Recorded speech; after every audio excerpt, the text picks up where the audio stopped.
Welcome, my friends. What if I told you that the richest man in the world, a man who can buy entire countries, still eats a $3 breakfast from McDonald's every single morning? What if I told you that the greatest investor in human history was rejected by Harvard because they thought he wasn't good enough? This is not a story about math. This is not a story about stock markets or complicated graphs. This is a story about a boy who saw the world differently, a boy who understood that if you want to change your future, you don't need a lucky break. You need a decision. Today, you are going to hear the story of Warren Buffett. But why should you listen? Because this story is a mirror. It will show you why you feel stuck. It will show you why you are afraid to start. And yes, as we walk through the streets of Omaha and the boardrooms of Wall Street, your English will grow. You won't just learn words like compounding or patience. You will feel them. You will live them, because real fluency comes from real emotion. So sit down, close your eyes for a second. Take a deep breath. Let's go back to where it all began. Part 1. The Paperboy's Horizon. It was 1943, Omaha, Nebraska. A 13-year-old boy pedaled his bicycle through the biting morning frost, delivering 500 newspapers before his classmates even woke up. His fingers were numb. The wind felt like needles against his face. But he wasn't just a paper boy. He was a business owner who just filed his first tax return, claiming a 35 deduction for his bike. Today, he is worth $100 billion, but he still lives in the same house he bought in 1958 for $31,500. Think about that contrast. Most people look at the $100 billion and feel jealous. They see the result, but they don't see the frost. They don't see the bicycle, the boy in the cold morning air, and the man with the world at his feet. Warren wasn't he born with a silver spoon. He was born with a hunger. Inside his grandfather's grocery store, the air smelled of stale flour and heavy labor. At age 11, Warren spent 6 hours a day stacking heavy crates for just 25 cents an hour. His hands were raw from the rough wood, and his back ached under the dim yellow light. But he wasn't looking at the floor. He was memorizing the price of every item. In the 4-aisle shop, his grandfather was strict. He didn't believe in shortcuts. He believed in the crates. He believed that if you didn't work for your pennies, you didn't deserve your dollars. Warren watched. He learned that every cent has a story.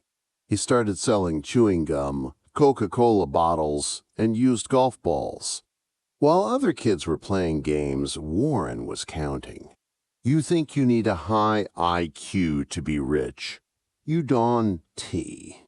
In a room of 500 genius mathematicians, Warren Buffett is the one who says if you have an IQ of 160, you should sell 30 points to someone else. You are not chasing brilliance, you are chasing temperament. Listen to me. As someone who has watched the markets rise and fall for 20 years, you feel behind because you re-30 and Don T have $1 million. Warren didn't make 99 of his wealth until after his 50th birthday. Take a deep breath. Your time is coming. But even a genius faces doors that shut in his face. In 1950, he sat in a cold hallway at Harvard Business School. He was skinny, awkward, and his suit didn't fit quite right. After a 10-minute interview, the professors looked at this 19-year-old and told him he wouldn't succeed. They saw a kid from Nebraska who talked too fast about numbers. They didn't see the fire. Most people would have been crushed. They would have gone home and told themselves, maybe I'm just a small-town boy. But Warren walked to the nearest payphone, dropped in a nickel, and called Columbia University. He had read a book by a man named Ben Graham. He didn't want the Harvard name. He wanted the knowledge. He moved to New York. The city was a monster of gray stone and loud sirens. He stood outside Ben Graham's office, the city noise deafening. He offered to work for free, $0. He just wanted to sit near the man who understood value. But Graham looked him in the eye and said, no, you overpriced. Warren walked away, his 24-year-old heart sinking as he stared at the gray. He felt small. He felt invisible, concrete of Wall Street, feeling like a failure in the most expensive city on earth. But let me tell you something. You are not the no people give you. You are the yes you give yourself. Warren didn't need Graham's permission to be a value investor. He needed his own conviction. You were not waiting for a job offer. You were waiting for your own courage to wake up. Warren went back to Omaha. He didn't wait for Wall Street to call him. He started his own partnership in a small bedroom. He had no fancy office. He had no secretary. He just had a telephone, a desk, and a brain that refused to stop. Part 2. The logic of the snowball. Imagine a single snowflake landing on a hill in Omaha. It looks like nothing. It is small, fragile, and silent. But as it rolls, it picks up 2 more flakes, then 4, then 8. By the time it hits the bottom of the 100-yard slope, it's a 10-ton boulder of ice. That is compound interest. It's not a math formula, it's a force of nature. Warren understood this better than anyone. He was looking for a get-rich-quick scheme. He was looking for the long hill. He was looking for the snow that never melts. Most investors focus on the price of the stock on the glowing green screen. They watch the red and green lights like they are in a casino.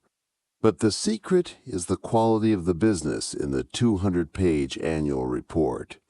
Warren doesn't watch the scoreboard, he watches the field.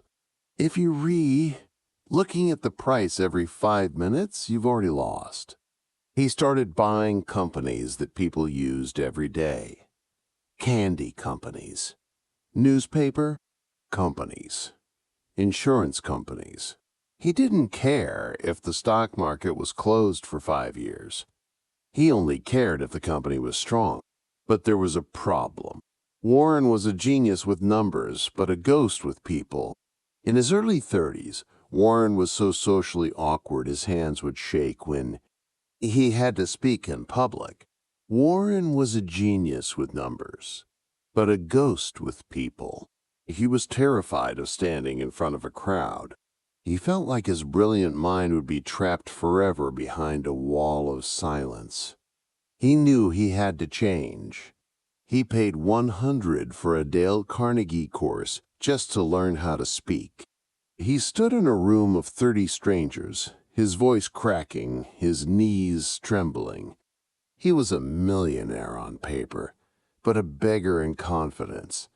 So now, take that fear of yours, put it in a box, and speak anyway.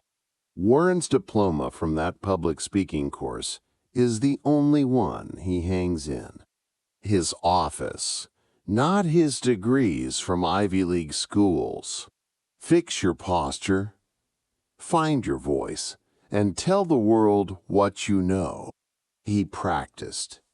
He pushed himself. He eventually proposed to his wife, Susie. She became his light. She saw the man behind the numbers. She understood that Warren lived in his head. and she helped him live in the world. You are about to see the real reason Berkshire Hathaway succeeded.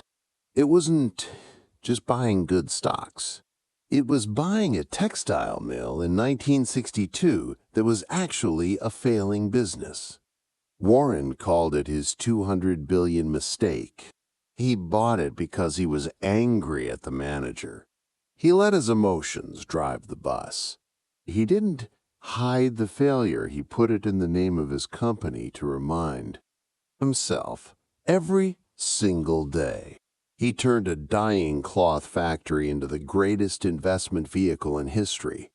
He took his scar and made it his armor. Imagine trying to sail a boat while dragging a 500-pound anchor of debt.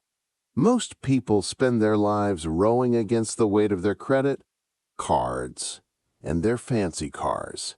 Warren lived in a house with no fence, drove a car with a THRIFTY license plate, and cut his own hair to keep his boat light and fast. Most people think a house is an asset. Warren thinks it as a liability if it keeps you from moving toward opportunity. He didn't buy a mansion in New York. He stayed in Omaha, where the two-lane roads and quiet mornings allowed him to think, while the rest of the world was drowning in noise. What feels like a boring life in a small town is often the fortress that protects your focus. Warren chose the quiet of Nebraska over the chaos of Wall Street. Your current isolation, ISNTA prison, it-s your laboratory. Use the silence to build your empire. While others were drinking champagne in Manhattan, Warren was eating cherry Coke and reading reports in his study. He wasn't trying to impress his neighbors. He was trying to outthink the world. Part 3. The Oracle's Storm. As the years went by, the world started calling him the Oracle of Omaha. People traveled from across the globe just to hear him speak for 5 minutes. But with fame comes the ultimate test, staying true to yourself when the world tells you you're wrong. Let me tell you the truth about the 1999 dot-com bubble. It was a time of madness. Companies with no profits were worth billions. Everyone was making 1,000 returns on internet stocks. Warren was being called a has-been in every major newspaper. They said he was too old. They said the world had passed him by. He sat in his office, 70 years old, watching his net worth drop while others got rich on paper.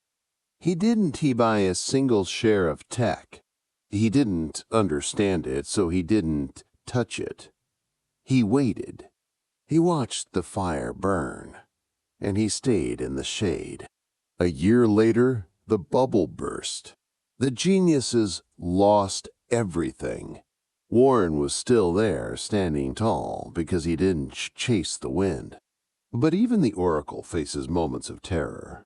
In 1991, the phone rang in his quiet office. Salomon Brothers, a firm he invested $700 million in, was caught in a massive scandal.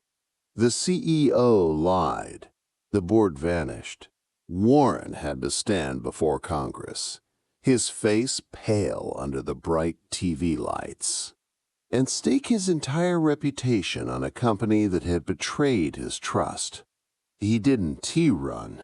He didn't hide behind lawyers. He looked at the cameras and said, "Lose money for the firm, and I will be understanding. Lose a shred of reputation, and I will be ruthless." Maybe you feel like the people you trusted have let you down. Maybe your business is facing a crisis you didn't create. Warren stood there and took the hit. It's time for you to draw that same line in the sand. Your reputation is the only thing you take to the grave. Warren saved the company. He worked 18-hour days. He showed the world that integrity, ISNT, just a word, it-s a currency. Imagine reading 500 books on how to swim, but never touching the 60-degree water. That's what most people do with investing. They watch the news, they read the blogs, they follow gurus on Twitter, but they never buy that first share of a company they believe in. Warren, didn't he just read, he put his 13-year-old savings into the water and learned to swim by doing. You cannot learn to live by watching other people live. You have to jump. Ask yourself this. If the stock market closed for 10 years starting tomorrow, would I be happy owning what I have today? If the answer is no, sell it. Warren doesn't buy for the next 10 minutes, he buys for the next 10 decades. Stop thinking about today's profit and start thinking about your legacy. He bought Coca-Cola. He bought American Express. He bought See's Candies. He bought them because he knew that 50 years from now, people would still want a cold drink, a credit card, and a box of chocolate. He invested in human nature. Part 4. The final measure of a man. Warren Buffett became the richest man in the world. He had more money than he could spend in 1,000 lifetimes. But life has a way of reminding you that money is just paper. In 2004, the silence in his house became deafening. His wife, Susie, the woman who had been his emotional anchor for 52 years, passed away. No amount of billions could bring her back. No private jet could fly him away from the grief. He sat in his study, surrounded by $40 billion in stock certificates, but the room felt completely empty. Just the ticking of a clock and the cold Nebraska wind outside. He realized that he had spent his life winning the game of money, but the game of life was different. He was a billionaire, but he was a widower. He had the world, but he had lost his world. He was a billionaire, but he was a widower. He had the world, but he had lost his world. You are not the balance in your bank account. You are the love in your living room. Warren realized that the only measure of success at age 74 was how many of the people you want to have love you actually do love you. You not building a portfolio, you rebuilding a life. Don't forget which one matters more.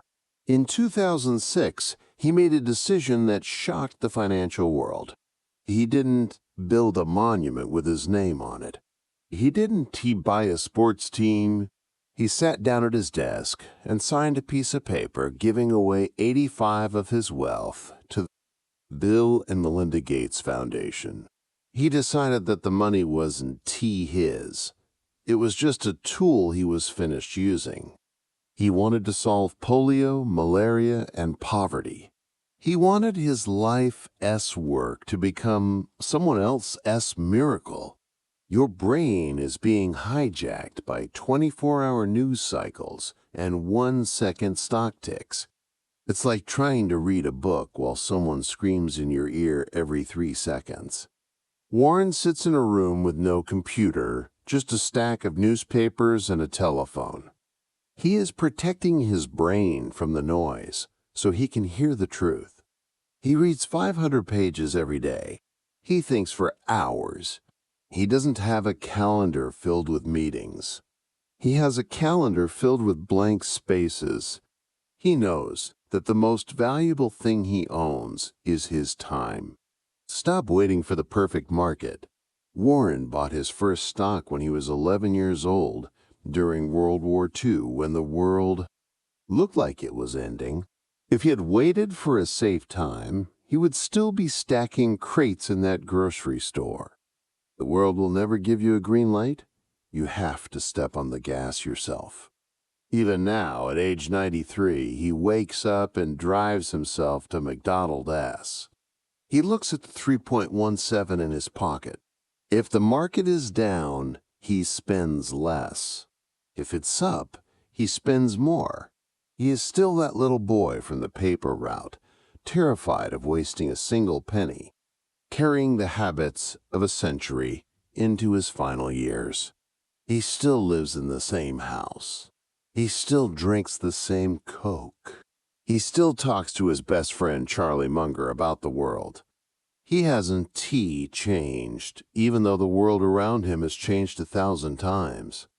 I'm telling you this because I want you to stop rushing. You trying to win the race in a day, but the race lasts 80 years. Warren didn't win because he was the fastest. He won because he never stopped walking. Your small steps today are the foundation of your mountain tomorrow. You think the goal is to get the money. It's not. The goal is to get the time. Warren doesn't use his billions to buy private islands. He uses them to buy the right to spend his Tuesday morning reading a book in his favorite chair. Wealth, isn't what you have, it's what you don't have to do. Close your eyes. Feel the weight of your own potential. It's like a dormant volcano inside your chest. You've been playing it safe, staying in the muddy fields of your own doubt. But today, something snaps. You realize that if a shy boy from Omaha could build a world, you can at least build your own future. You have the same 24 hours that Warren Buffett has. You have the same ability to learn, to read, and to wait. The only difference is the decision. So now put down this screen, pick up a book, and start your 50-year plan. Don T, look at the clock. Look at the horizon. Fix your focus. Ignore the noise and start compounding your life. Because your future self is waiting for you to begin. Go. Part 5. The Lessons of the Oracle. Now that we have walked through Warren's life, let's look at the lessons he left behind. These are not just business lessons. These are life lessons. Lesson 1. The Circle of Competence. Warren always says, you don't have to be an expert on every company. You only have to be able to evaluate companies within your circle of competence. What does this mean for you? It means you don't have to be good at everything. You don't have to speak 5 languages, be a master of coding, and a world-class athlete. You just need to find the one thing you are good at and stay there. Most people fail because they try to jump into things they don't understand. They see someone making money in crypto, so they jump in. They see someone making money in real estate, so they jump in. They're like a bird trying to swim and a fish trying to fly. Find your circle, stay in it, grow it slowly. Lesson 2. The Margin of Safety. When Warren builds a bridge, he doesn't build it to hold 10,000 pounds if he expects 10,000 pounds to cross it. He builds it to hold 30,000 pounds. This is the margin of safety. In your life, you need a margin of safety. If you spend every dollar you earn, you have no margin. If one thing goes wrong, a car repair, a medical bill, your bridge will collapse. Build your life with a buffer. Save more than you think you need. Work harder than the job requires. This is how you survive the storms that no one sees coming. Lesson 3. Be fearful when others are greedy. This is Warren's most famous rule. When everyone is screaming and buying, that is when you should be careful. When everyone is terrified and selling, that is when you should be brave. It sounds simple, but it is the hardest thing in the world to do. When everyone is screaming and buying, that is when you should be careful. When everyone is terrified and selling, that is when you should be brave. Why? Because we are social animals. We want to be part of the crowd. We want to do what our friends are doing. But the crowd is usually wrong at the extremes. If you want to have what others don't have, you must be willing to do what others want to do. Lesson 4. Invest in yourself.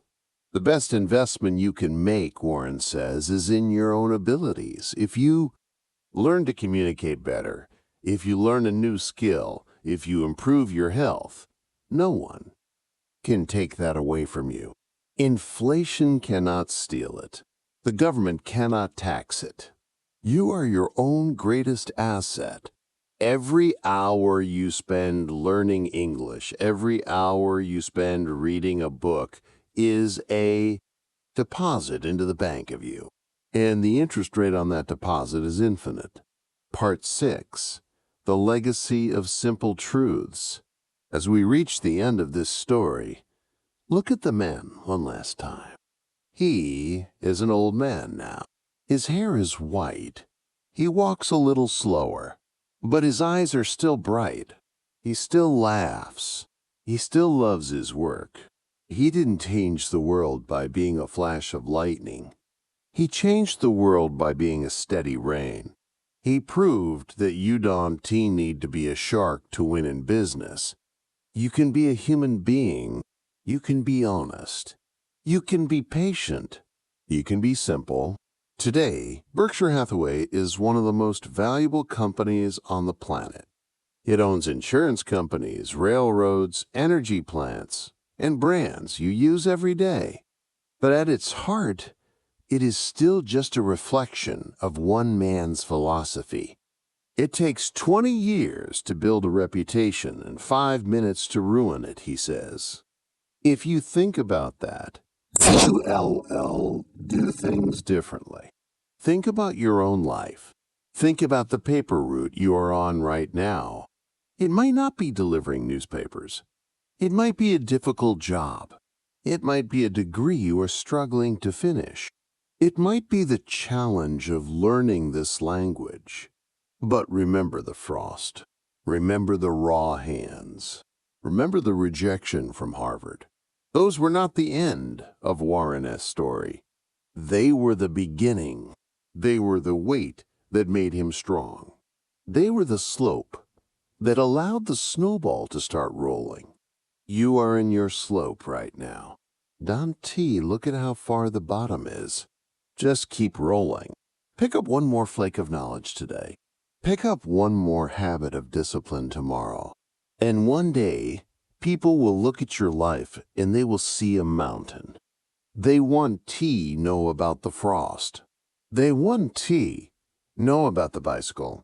But you will, and you will smile, just like Warren, and you will know that it was all worth it. Thank you for listening to this story. If it moved you, if it taught you, then don't let the fire go out. Subscribe to our channel. Join our community. We don't just teach English, we build minds. We share stories that give you the courage to write your own. The oracle has spoken. The paperboy has finished his route. Now, it's your turn. What will you build? Stay strong, stay patient, keep rolling.